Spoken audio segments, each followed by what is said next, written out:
അതെ, യഥാർത്ഥ വില്ലൻ എത്തിക്കഴിഞ്ഞു കേട്ടോ. മഞ്ഞുകാലമാണ് ഏറ്റവും വലിയ ചലഞ്ചിങ് പാർട്ടായിട്ട് ട്രക്കർമാർക്കുള്ളത് കേട്ടോ. മഞ്ഞത്ത് ഈ മഞ്ഞിനെ സപ്പോർട്ട് ചെയ്യാൻ വേണ്ടി കാറ്റും കൂടെ അടിക്കും.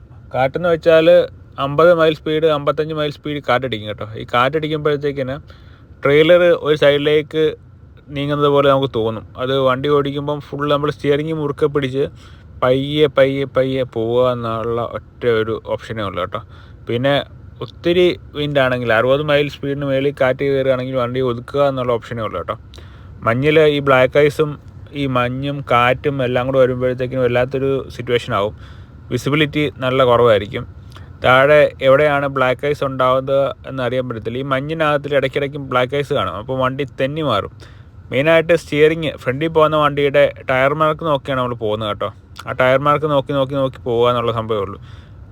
അഥവാ ഹൈവേ ഇറക്കി കഴിഞ്ഞാൽ പിന്നെ തിരിച്ച് ഹൈവേയിലേക്ക്